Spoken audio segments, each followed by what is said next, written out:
Hey buddies, let's today start with the last module. Although last, but one of the most important, and I guess a lot of questions will be asked from this module only.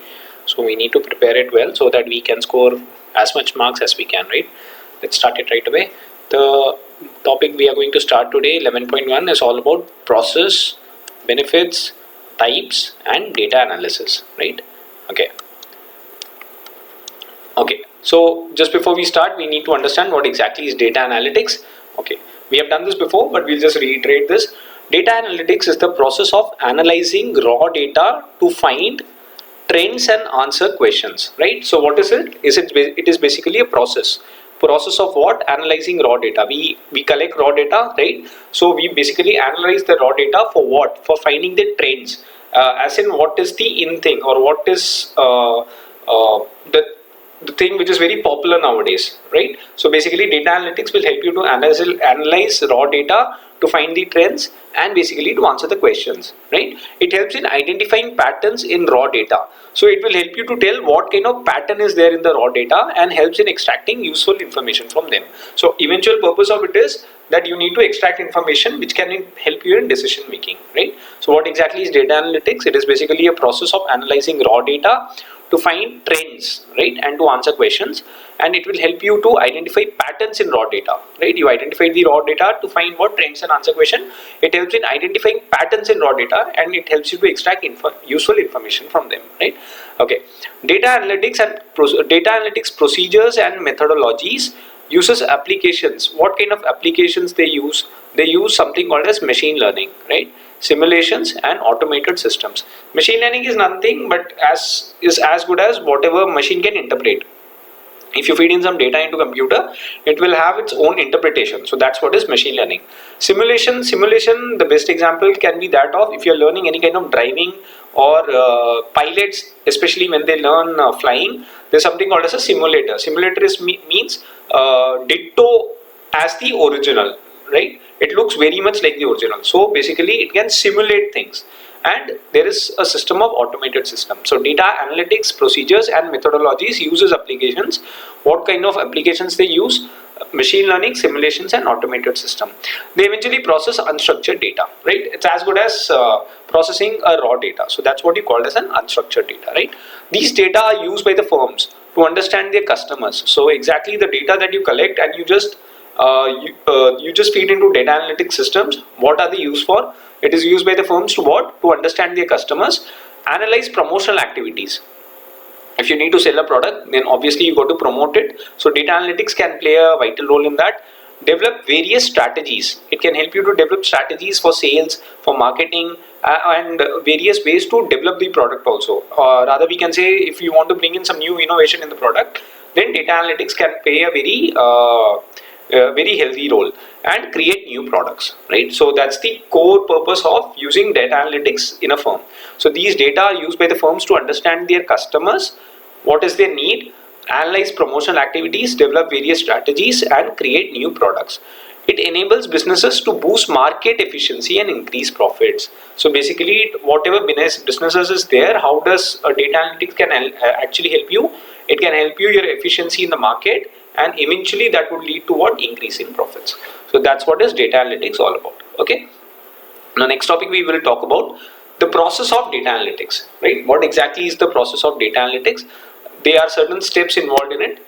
We'll start with the first one. First one says criteria for grouping data, right? So you need to first find out the criteria for grouping the data. Whatever data that is raw data that you have collected, you should have a certain criteria for grouping that. So the first point says criteria for grouping data, right? Data may be segmented on different parameters like age, population, income, sex, etc. Right? So what are the various categories it can be segmented, or it can be categorized into? Rather, it can be categorized based on your age, population, income, sex, etc. Now data values may be what? It may be numeric or it may be category specific, right? So either it should be numbers, or if there is a certain category defined. For example, if I say sex, then it should be as per male or female, right? So you should do categorization as per numeric value or a specific category wise, right? So first point is criteria for grouping data. Second one is collecting the data. Now, since you have defined as to in what criteria the data should be grouped, you have to collect the data for that, right? It may be collected from where? Sources such as internet, computers, personnel and community. Personnel means different kind of persons that you come across, or if there's a certain community, you can collect the data from them. So collecting data actually tells you what are the various sources through which the data can be collected. Then you need to organize the data. Now, how can you organize a data? Organizing of data can be generally done on a spreadsheet. Spreadsheet is what? An Excel spreadsheet, right? You have various mechanisms, you have various formulas. So if you not need to organize the data, you simply can organize with the help of an Excel spreadsheet or any other program that is capable of handling statistical data. So if you have to organize the data, which is basically in a statistical form, either you can do it in the form of a spreadsheet, that is an Excel spreadsheet, or any other program that supports it, or it is capable of handling statistical data. Okay, now you group the data, you collected the data, you organize the data. So what's the next thing that you're supposed to do? You're supposed to clean the data, right? Anything which is irrelevant or which is basically repeated or redundant, in that case, that has to be cleaned. So cleaning should be done to ensure what? There is no error or any duplicacy. Duplicacy means there is no repetition of anything, right? So basically you have to ensure that the data is properly cleaned. Cleaning of data will also ensure that the audience who's actually receiving it or who's utilizing the information, they don't have any irrelevant information left, right? So they will get whatever you need to convey, nothing extra, and you can convey whatever you want to, rather removing everything that is immaterial. So document is then examined to ensure its comprehensiveness. Comprehensiveness means its detailing, right? How intense it is and whatever it wants to convey in a very detailed form, whether it is able to do that or not, right? Okay, before sending it to analyst for analysis, one shall ensure that the data is error free. So one needs to make sure that before it is sent to an analyst, the data should be absolutely error free, right? So that it can be it could be analyzed in a proper way. So the first point we did was what we are reading right now is process of data analytics. What is the process? First thing is you need to group a data. So you need to know the criteria for grouping the data.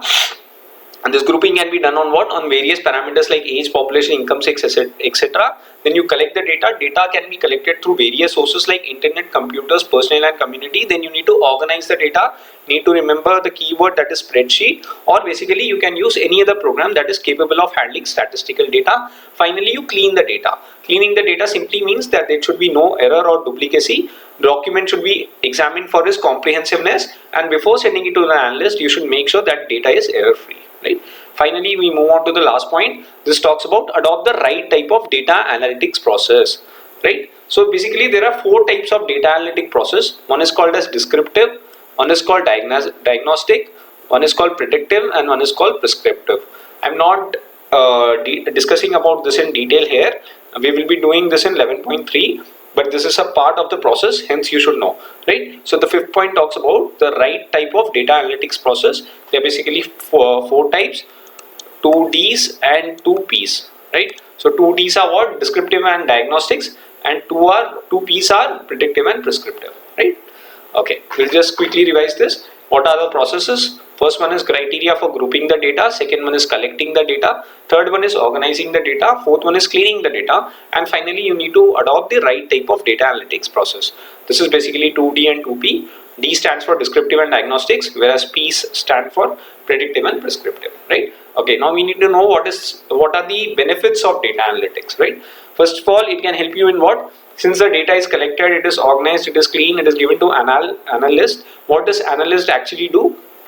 They basically make decisions. So ultimately, data analytics benefit is to improve decision making process, right? So companies can use data analytics to take decisions resulting in better outcomes, right? So it has a very important role as far as decision making is concerned, because that would ultimately lead to good outcomes or good results rather. Okay, it can reduce approximations and can give more precise results with respect to activities like marketing plans, deciding what materials to produce, so on and so forth. So basically, you simply data analytics, how it is more important is you cannot simply rely on approximations anymore, which you need not to, right? Because you have done proper data analytics, approximations is very much out of the question. Now you can have more precise or to the point results with respect to what? With respect to various activities like marketing plans, or if you want to decide what materials to produce, so on and so forth, right?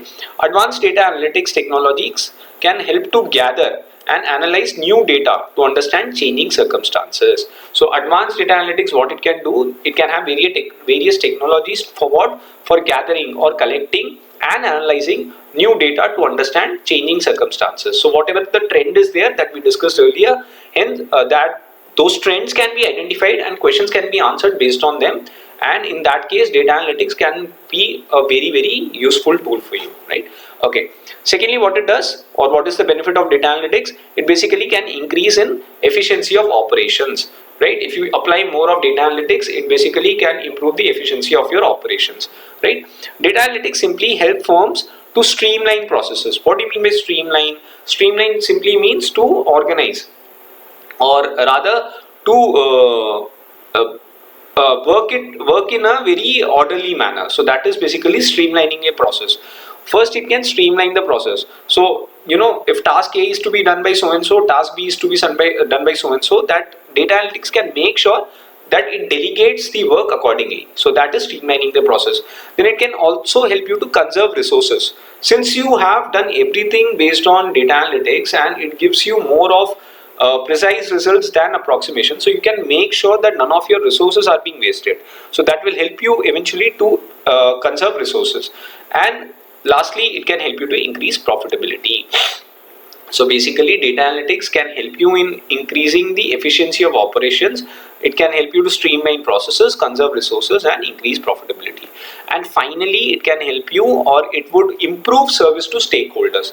Stakeholders, anyone who has direct involvement in the company's activities, or who are being benefited, or to whomever the company is liable, those people are called as stakeholders, right? So it helps firms, customers, employees, and other stakeholders to have more in-depth understanding of the organization. So data analytics can make sure that all its customers, employees, and stakeholders have better understanding of the organization. This enables companies to streamline stakeholders' experience to their needs, provide more personalization. Personalization means they would get to know company better. Similarly, company can get them also can interact with them in a better way, and they can also understand the needs of the customers, employees, and stakeholders. So it's a two-way relationship, and eventually that will help you in what? Help in building strong relationship with them, right? So that these are the various benefits of data analytics. We'll quickly revise. First one says improves decision making process. How does it improve the decision making process? Because you can take good decisions that would eventually lead to better outcomes. How it can help you? It can reduce the approximations, and it can give you precise results with respect to what? Marketing plans, deciding what materials to produce. Advanced data analytics technologies can help to gather and analyze new data to understand changing circumstances, or you can say they can help you to identify the new trends and the answers for those relevant questions, right?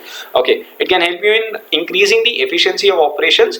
Data analytics helps the firms to streamline processes, conserve resources, and increase profitability. And finally, it can help you to improve service to the stakeholders. Who are the different stakeholders? It can be customers, employees, or the other stakeholders, because they can have a better understanding of the organization. How does this help the company? It can help the company to streamline stakeholders' experience as per their needs, because it gives you more personalization and helps in building strong relationship with them, right? So with that, we finished 11.1. Let's move on to one of the most important module of the 11th chapter, which is 11.2. I know I'm saying that for every other chapter, but technically if you see, these contain some very important terms. So hence 11.2 from exam perspective, I guess will be very important for you, right? Okay, so what we are talking about here is data mining and implementation of data mining. So our concentration here will be more on data mining. Last chapter our concentration was more on data analytics. This chapter we would be more concentrating on data mining. Okay, what is data mining? Data mining is also known as knowledge discovery in data, or rather we can say KDD, right? So please remember this term. I have highlighted that also. Data mining simply means knowledge discovery in data. So if you need to identify something which is more intricate in the data, that is called as knowledge discovery. Data mining takes care of that. Basically, it's a process of sorting through large data sets to identify patterns and relationships that can help solve business problems through data analysis. It is nothing. Please don't worry. This definition may look long, but it is very simple. Basically, you sort through various large data sets. Data sets is what? Data set simply means a file that contains one or more records. Data sets, it's what? It's basically a file that contains one or more record, right? So that is what is data set, fine. So basically, when you sort through large data sets for what? For identifying patterns and relationship, eventually that does what? It basically helps you to solve business problems through data analysis. So that's what is data mining. In simple words, it is the process of searching and analyzing a large batch of raw data in order to identify patterns and extract useful information. So in layman words, you can simply say that it is basically a process of what? Searching and analyzing a large batch of raw data. So anything that you sort from a large batch of raw data or a large data set, it's basically a part of data mining. Mining is what? Basically what you do in mining, you go to a big, for example, you would have heard of mining of coal, right? So what do? You go to a huge mountain for that matter and you try to figure out how to extract coal out of it. So whenever you do mining is when from a large picture you want to extract something which is more relevant, that is called as mining. So here we are talking about data mining. Data mining simply means process of searching and analyzing large batch of raw data for what? In order to identify patterns and extract useful information. So you may have a chunk of raw data, but you should know as to which data is relevant for you. So data mining will help you in doing that, right? Data mining techniques can be categorized into two primary purposes, right? First of all, there are two purposes. The first purpose is describing the target data set. You need to describe the target data set. Data set is what? File that contains one or more record. So that is data set. So you should know which is the target data set, and you need to predict results using machine learning algorithms. So you need to predict the results using machine learning algorithms. So these are the two primary purposes of data mining techniques. Okay, these techniques are used to organize and filter data, highlighting relevant information, including fraud detection, user habits, and security breaches. So these techniques would help you to do what? For organizing and filtering data. Eventually doing what? It would highlight the relevant information, and it can also help you to know if there is any fraud detection happening and what are the user habits and what kind of security breaches that is happening. So that's the eventual purpose of data mining techniques. Fine. Okay. Now we move on to the various steps of data mining. Okay. Now generally the data mining contains 4 steps. Easy, just remember the points, you would be able to elaborate. Okay, the first one is setting the business objective. When it comes to data mining, the first thing that you need to do is define the business objective. Okay, one of the most difficult element is setting the business objective, but firms put inadequate efforts into it. Now most of the firms, why generally do they fail, is because of the fact that they don't do or they don't define the business objective. So if the firm can set the business objective, half of their problem will be sorted.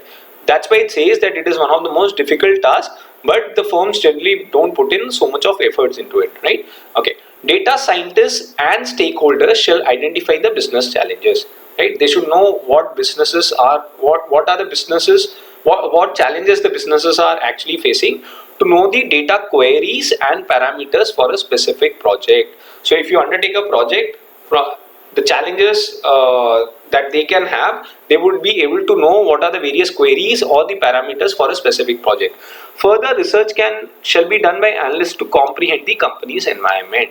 So further research should be taken out, or they should be undertaken rather, by whom? By the analysts, to comprehend the company's environment. So that's the first point, which talks about setting the business objective.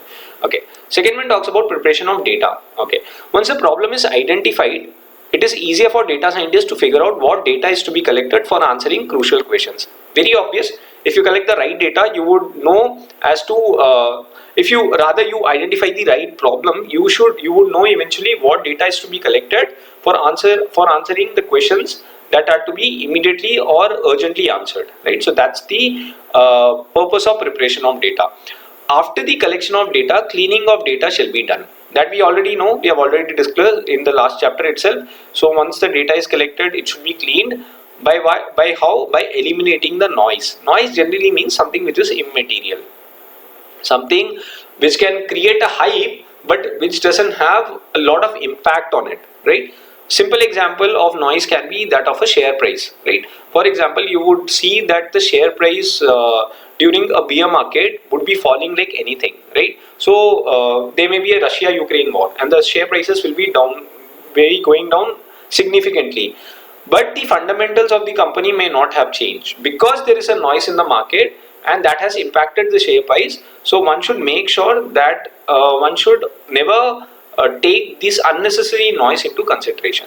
Similarly is the case with the data cleaning also. So once you collect the data, cleaning of data should be done by how? By eliminating the noise. If there are any missing numbers, then in that case that missing numbers should also be taken care of. And the outliers. Outliers, you remember, we have already done in one of the last chapters. Outliers, I would quickly repeat. For example, there is a series of numbers, say 7, 8, 9, and there is 2. So these all are more or less in the same bracket, but this 2 is out of the league. Hence, that becomes an outlier, right? I guess you remember, we have already discussed that. If you have not seen my previous videos, you can actually do that. So simply after collection of data, cleaning of data set shall be done by eliminating what? By noise. If there are any missing numbers, that needs to be filled, and if there are any outliers, that should be eliminated. Now based on the data set, an extra step of minimizing the number of dimensions can be done, right? So if data set is already defined, you know what is the data set. Extra step of minimizing the number of dimensions or the number of various parameters that are there should be done. Why? To ensure that additional features does not slow down further calculation. Rather, it should not hamper the further calculations, right? So that's what the preparation of data talks about. Okay, fine. The third point we talk about is model building and pattern mining. Okay, what is model building and pattern mining? Based on the data available, intensive algorithms may be utilized to categorize data collection. Okay, before we move on, let me tell you what exactly is an algorithm. Algorithm is nothing but it's basically a step-by-step procedure for what? Designed to solve specific problem and perform the task efficiently in domain of computer science and mathematics. So it is nothing. Algorithm simply means it is a step-by-step procedure for what? To solve any kind of problem, and if you need to perform any task efficiently with the help of what? With the help of computer science and mathematics. So that's what is algorithm all about, right? So based on data available, intensive algorithms may be utilized to categorize data collection. Okay, now in this you need to remember two terms. One is called as supervised learning and one is called as unsupervised learning. Okay, now what is supervised learning? Okay, in terms of model building and pattern mining, if input data is marked simply means supervised learning. Okay, let's understand what is supervised learning and then we will move further. Supervised learning simply means category of machine learning. What does it do? It uses labeled data sets. Labeled means marked, right? Labeled data sets. That's the reason it is called as marked also. For what? To train algorithm to predict outcomes and recognize any pattern if there, right? Okay, so what it says, okay, let's understand what exactly is a supervised learning. Supervised learning is, it is basically a category of machine learning. So machine learning has a category, supervised learning is a part of it. It is used for what? It is specifically used for labeled data sets. Fine, it is used for labeled data sets. That means it would be marked for what? to train algorithm to predict outcomes and recognize pattern. So that's the purpose of supervised learning. Okay, what does model building and pattern mining tells you? It tells you if input data is marked, classification model may be used to categorize data, or regression may be used to forecast probability of specific assignment. Okay, what exactly is regression? I guess most of you know that. I'll just repeat. In terms of machine learning, it's a technique where the model predicts the output as a continuous numerical value, right? You simply remember as regression. Further, when you study also, you would know how to do regression calculations and all that. That would be an integral part of your final. I guess if you have done foundation also, you would know what exactly is regression, right? So basically, input data is marked.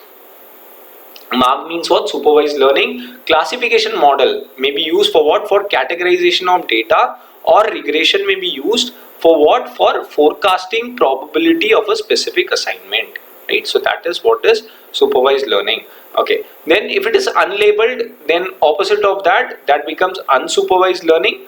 Particular data points in training set are compared to detect underlying commonalities. Commonalities means which is very common between two variables, right? So are compared to detect underlying commonalities and then cluster based on those features. Cluster based means they accumulate or they collate based on those features. So unsupervised learning simply is particular data points in training sets are compared for what? For detecting underlying commonalities and then cluster based on those features, right? Finally, we move on to the fourth point. Fourth point talks about what? Result evaluation and implementation of knowledge. After aggregation that you have already done in model building and pattern mining, finding must be analyzed and understood, right? Whatever findings you have made, that should be analyzed properly and you should be able to interpret that. Final results must be valid, original, practical and comprehensible. That means it should have sense, it should be original, there should be no duplicacy, or it should not be copied, it should be practical. That means it should be directly applicable as far as the business is concerned, and comprehensible, that is it should be understandable. When this criteria is fulfilled, that means it should, when we have checked for its validity, originality, practicality, and we have found it is comprehensible. When all these criteria are basically fulfilled, companies can execute strategies eventually attaining their intended goals. So that would help the companies to attain their intended goals. So that's what is result evaluation and implementation of knowledge, right? Okay, let's quickly revise all the 4 steps. First one is setting the business objective. Firm should basically know what kinds of problems they are actually facing. So one of the difficult element is finding the problems, but the problem is the firms don't put adequate efforts to do that, right? So first thing, the company should know what is their business objective.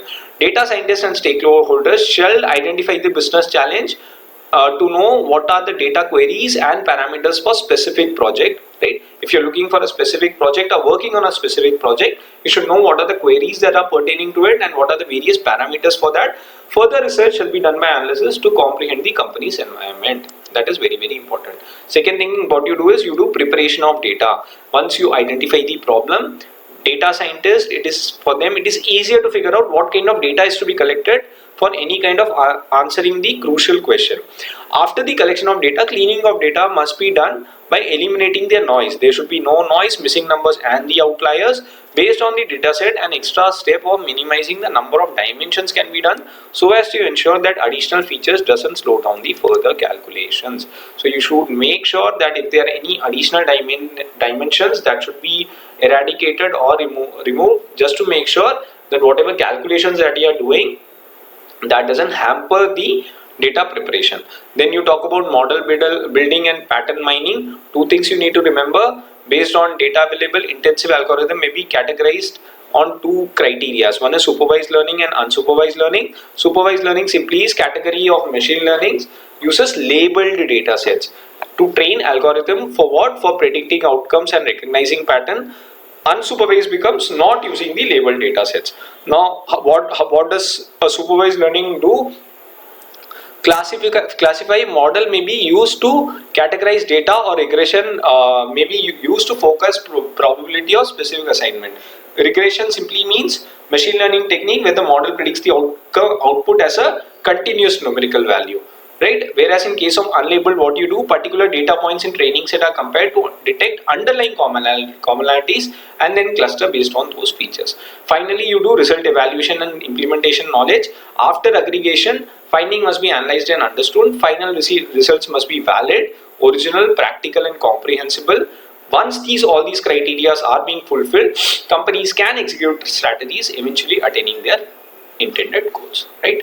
Okay, now we move on to techniques of data mining. There are basically 4 techniques of data mining. Let's start with the first one. First one talks about the association rules. Okay, what does an association rule say? It is basically a rule-based technique.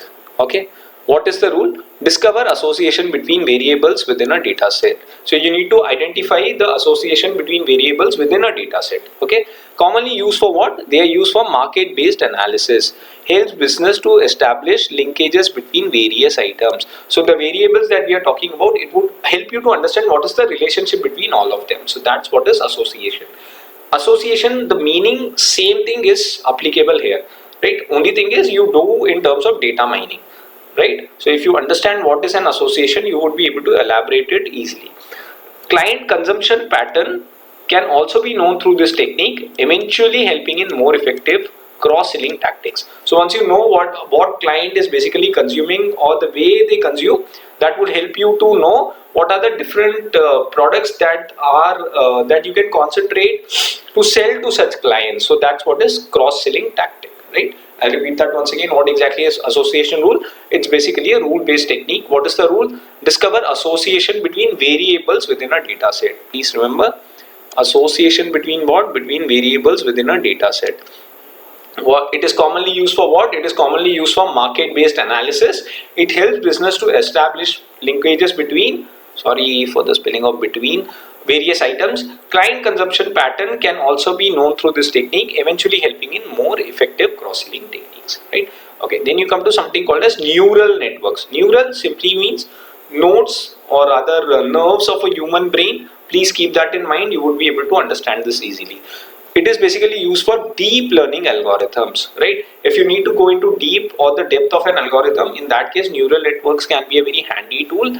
It basically replicate or copy. The easier term that you can use here is copy.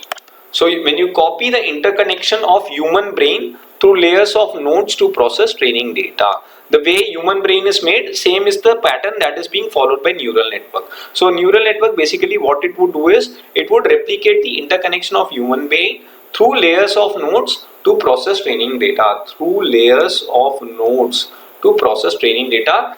Now every node has something called as input, weights, bias and output.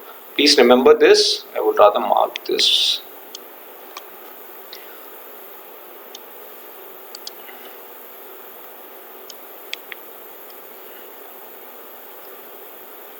Through layers of nodes to process training data. Every node has what?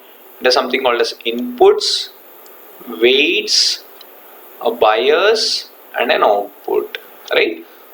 So that's the core of what? That's the core of a neural network. So it's basically used for deep learning algorithms. What does it copy? It copy that it's basically made same as a human brain, right?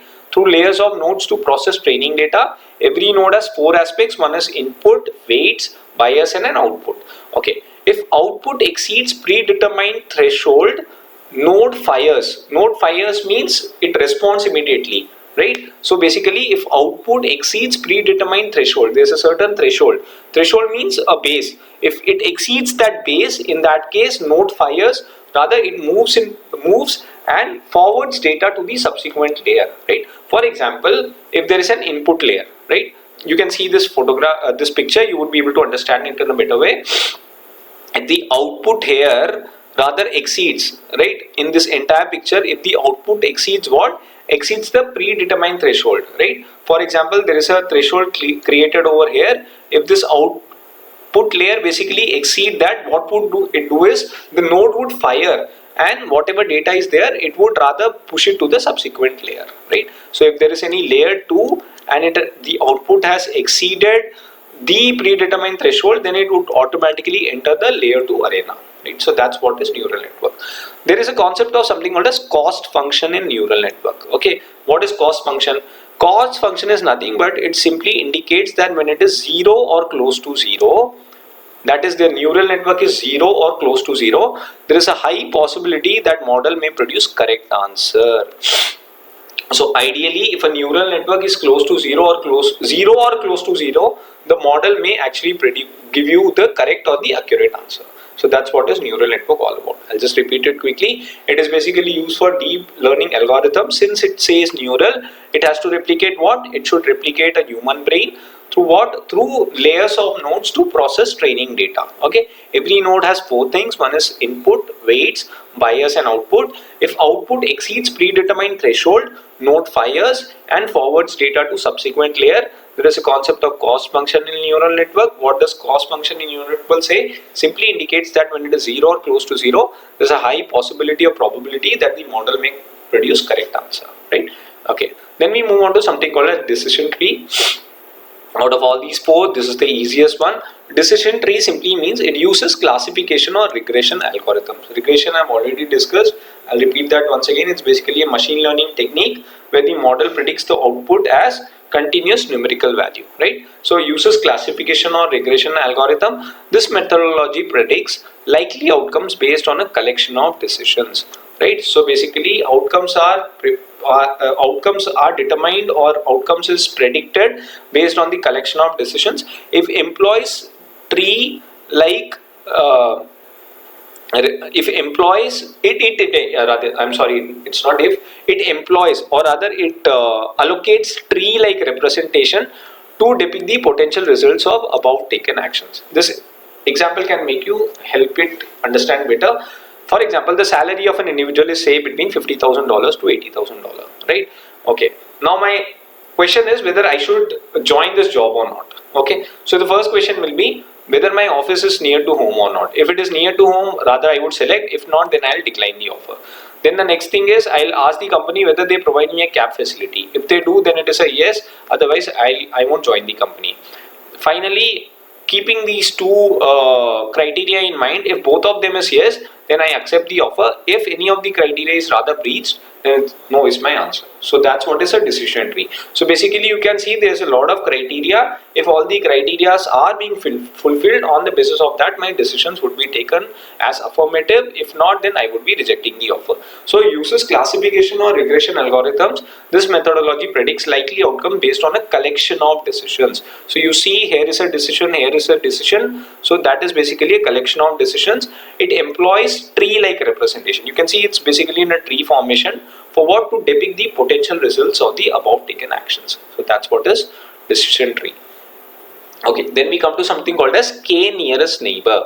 K nearest neighbor is also known as KNN algorithm, right? Okay, basically it is non-parametric. Okay, what do you mean by non-parametric?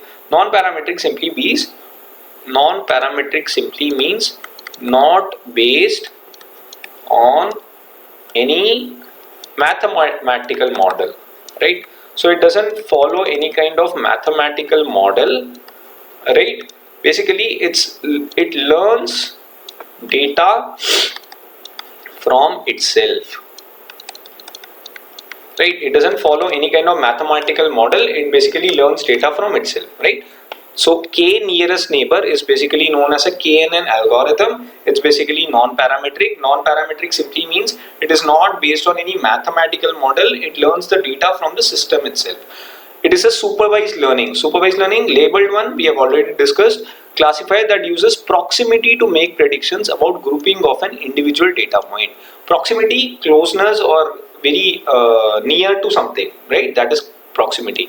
So supervising learning classifier that uses proximity for what? For making any kind of prediction about grouping of an individual data point. Okay, it is one of the most popular and simplest classification and regression classifiers used in machine learning today, right? So KNN algorithm basically is one of the most popular and the simplest one. Uses what? It uses regression classifiers used in machine learning today. Attempts to measure the distance between data points. What it does is, whatever data points is there, it attempts to measure the distance between them, often by Euclidean distance. Euclidean distance is nothing but a shortest distance between 2 vectors, right? Just remember, if they ask you which is the methodology in which Euclidean distance is being used, you should be able to tell KNN algorithm. Just for your understanding, you don't need to get into depth of it. There's a point that's mentioned, so that's more than sufficient for you to know that, right? So basically it attempts to measure the distance between data points, often by Euclidean distance, and then assign some of the most common category or average. So that's what is K nearest neighbor. Don't worry if you need not learn it in detail. Just to know what are the various methods, we are basically discussing the techniques of data mining. So first one is association rule. Association rule is basically a rule-based technique. What is the rule? It discovers the association between variables within a data set. Second one is neural network. Simply you can remember it replicate the interconnection of human brain through layers or nodes to process training data. Please remember every node has 4 inputs: weights, bias and output. So one is input, weights, bias and output. And if there's something called as cost function. Cost function in neural network should be 0 or close to 0. That does mean that if it is 0 or close to 0, there's a high probability that the model may correct the correct answer. Finally, we did second last we did decision tree. It basically uses what? Classification or regression in algorithms. Methodology predicts likely outcomes based on what? Based on collection of decisions. It employs tree-like representation to depict the potential results of above taken actions. Finally, we discuss something called as KNN algorithm. Based on what? Non-parametric. Non-parametric means not based on any mathematical model. It learns from the data itself.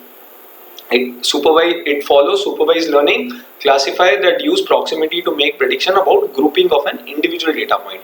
Popular and one of the most simplest classification and regression classifiers used in machine learning, attempts to measure the distance between data points, often by what is called as Euclidean distance, and then assign some of the most common category or average, right? Finally, we move on to the last part of the chapter. This talks about implementation of data mining in finance and management. So how basically data mining is used in finance and management? Very easy. First, sophisticated statistical, mathematical and artificial intelligence approaches are necessary for data mining. So if you are talking about data mining, these three are very key. These three plays very key role. First is sophisticated statistical, mathematical and artificial intelligence approaches, especially for high frequency financial data. So when the data is large or something which is very sensitive, in that case data mining is important. Among data mining applications are, first one, detecting money laundering and other financial crimes. So how can data mining help you in finance and management? First of all, it would be able to help you with money laundering. So if any money laundering is being taken place, you would be able to detect that. And if there is any other financial crime, you would be able to know. First of all, let's understand what is laundering. Laundering is simply basically conversion of black money into white money in layman terms. So if something is being converted from black money to a white money, that is called as money laundering. Data mining is advanced enough for detecting such crimes. So data mining is capable of doing that. It provides a mechanism for bank customers to detect or verify the detection of anti-money laundering impact. So bank customer with the help of data mining can also know whether there is any money laundering that is being taken or which is happening. They would be able to recognize that with the help of data mining. Okay. Then we come to second one. Second one talks about prediction of loan repayment and customer credit policy analysis. Data mining helps in managing all critical data and databases by utilizing its model for prediction of loan repayment. So if a customer is supposed to pay a loan with either interest or the principal, data mining can be a very handy tool for that. So basically data mining helps in managing all critical data, any kind of data, or if there is any database, by utilizing the models for prediction of loan repayment. Okay, then you do something called as target marketing. Target marketing is simply this. Marketing means you market only to a specific group of people. So that is target marketing. Data mining can help you in doing that. Data mining along with marketing work in coalition to target a certain market. So basically data mining along with what marketing work, they work together for what? For targeting a certain market. They assist and determine market decisions, right? So if you blend both marketing as well as the data mining, they can help you and determine the market decision. Data mining helps in keeping a track of earnings, right? You can know what exactly is the earnings, or rather what is the revenue, margins, that is profits, and determine which product is optimal for different kind of customers. So you can know what kind of product is suitable for what kind of customer. In that case, data mining can play a very pivotal role. Finally, design and construction of data warehouses. With data mining methodologies and techniques, business shall be able to retrieve or move data in a several huge data warehouses. So if you follow data mining methodologies and techniques, business, what it can do is it can be able to retrieve means get data, or it can extract the data that's being lost, or move data. They can relocate the data into several huge data warehouses. So if you have a storage place which is called as a warehouse of data, or with the help of data mining, you can move this data into several huge warehouses, right? What it would do, it would eventually help you huge volumes of data to be evaluated accurately and reliably. So that can actually helps the huge volume data to be evaluated. How accurately and as well as reliably? Data mining also examines vast number of transactions. So data mining can also help you to examine or to view a large number of transactions, right? With this we finish chapter 11.2. We'll quickly revise implementation of data mining in finance and management. Three things you need to remember: sophisticated statistical, mathematical and artificial approaches are necessary for data mining for high frequency financial data. Among data mining applications are: first one is detecting money laundering and other financial crimes. It helps in the prediction of loan repayment and customer credit policy analysis. It helps you in target marketing. And finally, it helps you in design and construction of data warehouses, right? With this, we finished 11.1 and 11.2. In the next video, would try to cover 11.3. 11.3 is slightly a bit bigger topic. It contains that four analytics and model building techniques, 2Ds and 2Ps that we just discussed in 11.1. So we would be finishing with that. If you like this content, please make sure you press a like button. That would give me a lot of motivation. And if you have not subscribed to my channel till now, please do that. And exams are around the corner. I guess you are preparing very well. All the best from my end, and very happy learning. Thank you guys. Take care and bye bye.